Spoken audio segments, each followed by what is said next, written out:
Alright, it's time for us to talk about the final shape.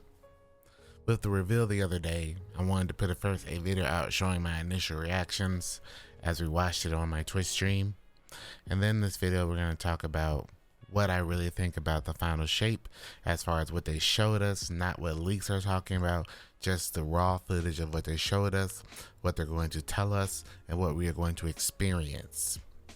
This is going to be a bunch of raw just thoughts in regards to the supers, the destination, the expectations, and what they absolutely need to nail to make this final shape expansion the best ending that Destiny 2's Light and Dark Saga can be.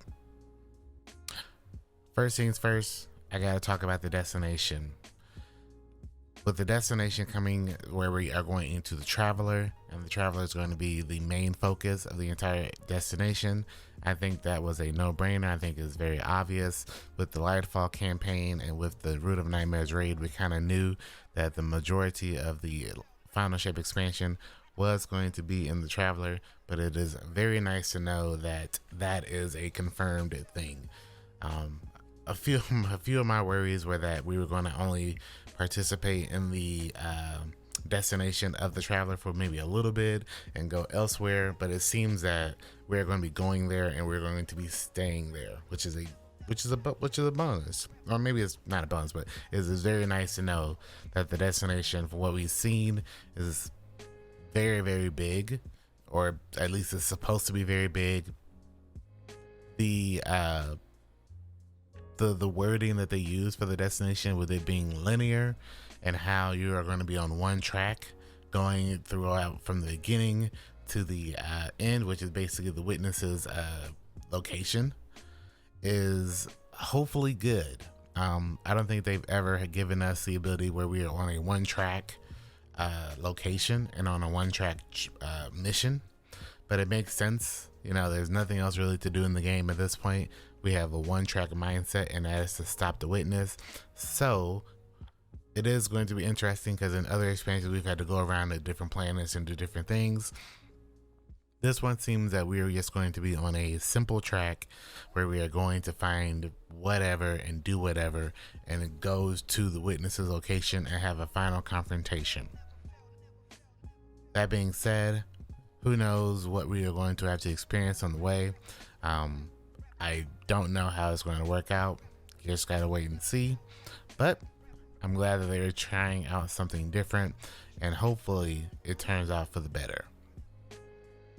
The next thing is probably the one time I may include a little bit of leaks, but it has to do with the subclasses. And with every expansion, traditionally, we have gotten a brand new subclass that has been marketed to us, and a brand new subclass to tie in with the expansion.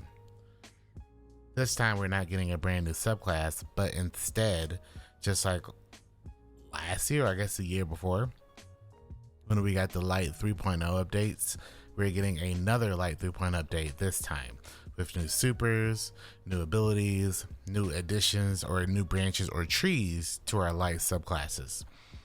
Now, on the one side, this kind of makes sense. We're going into the Traveler. We're probably going to be having some in-lore reason that we are having our Light subclasses expanded upon, or finally fully realized. A really interesting thing that I noticed is that, for the most part, they kind of brought back Sunsinger without self-res. Kind of makes sense that we are getting Sunsinger back. Sunsinger was a very, very, very popular D1 subclass for Warlocks. So it's nice to see that come back, and it's interesting that they might not call it Sunsinger. Just gotta wait and see closer to the expansion what they actually call these supers. If they did call them something and I missed it, just let me know in the comments. But as far as I can tell, they didn't give them an actual name outside of just expanded upon light-based subclasses. The interesting thing, of course, is generally with expansions, at least historically, we have gotten brand new subclasses, whether it be Stasis, Strand, or whatever in the past. I think the last time, from what I can remember, we had just updated stuff was Shadowkeep. I don't remember us having a new subclass with Shadowkeep, but at least with this last trilogy, or I guess not a trilogy anymore, but these last batch of expansions, we were always getting a new subclass with it, with the expansion of Witch Queen, where we had, Stasis and Strand. You could also make the argument that every other expansion, you also would get a new subclass and then an updated subclass. But, historically, I guess at the time, if you think about it, we would have had no final shape and Lightfall would have been the end. So we would have had just, 2 updated darkness subclasses. But at the same time, I kind of feel like it also makes more sense to end with 6, maybe 7 subclasses. I don't know if you want to do the Bungie number. 5 seems a bit odd. And I do think that we will get maybe Headcanon, Copium maybe.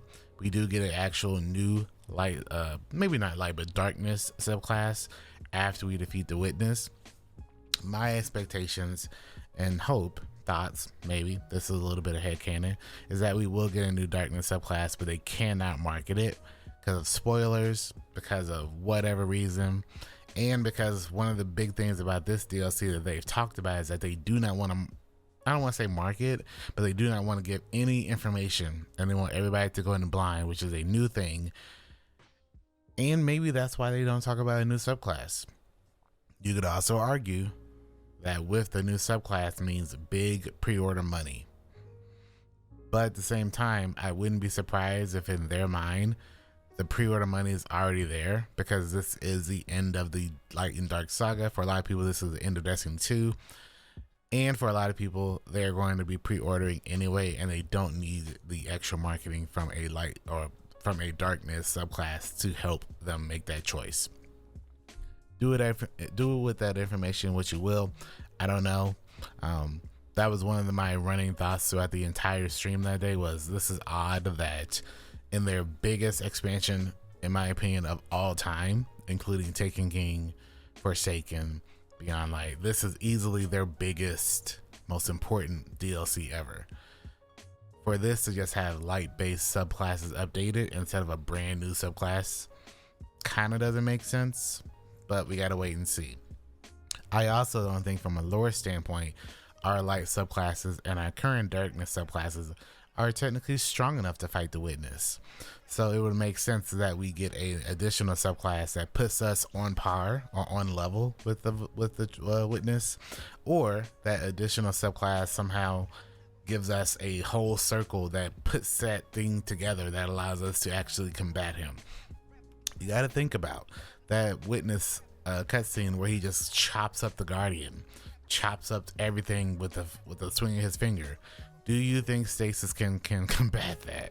Do you think Strand? Do you think, Solar, Arc, and Void can combat that? Even together, maybe the new subclass allows us to take different things from different subclasses and create a new thing. I don't know. So that's going to be a really important thing to find out, how our current supers, how our current Guardian can be put on even playing field or even above in order to combat the Witness. That's going to be very interesting. I'm spending a lot of time on subclasses because this is the thing I thought the most about for the last couple of days, and I spent a lot of time talking on stream about it. I'm like, how these new subclass updates don't feel strong enough in lore, or whatever you want to call it, since lore is so important to Bungie. It doesn't seem that is enough unless there is something they are not telling us that is going to make those things in us enough. But we gotta wait and see. The next thing I want to really address is the episodes, the after. They did put out a tweet saying that Destiny 2 is not ending after the final shape, but things will be changing. We're not getting 4 seasons anymore. We're getting 3 episodes, which are supposed to be bigger than the seasons, a little bit smaller than DLCs, but bigger than seasons, that are going to span longer time periods. Instead of 3 months, we'll have 4 months, and it should be interesting. Apparently other games have done this, and they have done it either to varying successes or varying failures.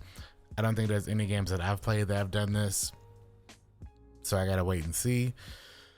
I'm hopeful that these things from what I can tell, it seems that whatever is going to happen in the Final Shape expansion will cause a worldwide catastrophic changing of events, and then we spend the next couple episodes picking up the pieces and sorting things together. Now, that means it has to be something catastrophic. You know, the entire tower has to be gone. The Vanguard has to be gone. All this kind of stuff has to be gone. And all the enemy races have to be scattered out, you know, throughout the world or something. I don't know what that is. It sounds like something that's going to be heavily focused on the narrative, heavily focused on epilogue based stuff. And it could be neat, but it's going to be very important to the Final Shape expansion to first hit that nail on the head to keep people after the Final Shape story is over. A big fear of mine is they don't hit the ground solidly out the gate, especially after the Lightfall fiasco. This is the most important story. This is the most important finish that they ever have of a story. This is 10 years worth. This is Breaking Bad hitting the ending. This is Lost hitting the ending. This is whatever your favorite TV show, movie series, or whatever. This is the most important thing, is for them to hit a satisfying ending note on a story that has expanded 10 years and have seen millions of people grow with. You know, people have started families, gone through school, finished whole careers in the time this story has been hyped up, has been pushed, has been talked about, and has changed. This is the most important story ever. I don't care about anything else that has happened before. This is the one. So this is very important that they hit it, because otherwise it will falter and then the episodes won't matter. If they hit the nail on the head and they absolutely stick the landing on the expansion, then those narratives, those episodes will actually be pretty decent, hopefully, because of how well the narrative of Final Shape was. People want to stick around and see how you do the epilogues. So we gotta wait and see on that, but I really hope they stick the landing. I don't know how they don't. I also know how they do, to be honest. This is going to be very, very interesting, and I'm just very hopeful that that happens. I could talk about weapons and exotics, however, it just really depends. You know, that's not going to be much else. Weapons are going to be neat. Anything else is going to be pretty cool. All the bases I think that Bungie's going to hit is going to be with the weapons and exotics and all that kind of stuff. That's really not a big concern of myself, but narratively, that is the most important thing, that they do not have a Lightfall 2.0 happen. All in all, the Final Shape has to hit it day one, minute one, hour one. Narratively, gameplay wise, everything has to hit. Everything's been leading up to this. I know I'm being very critical, but this is the one time I think being very critical is a must. Very important. That's all I got for you today. Hopefully it helped you. Thanks so much for watching this video. Let me know in the comments what you thought about the Final Shape expansion announcement. I got another video coming out soon about the seasons and about, you know, Crota's Inn and all that stuff. Thanks so much for watching this video, and I will see you in the next one.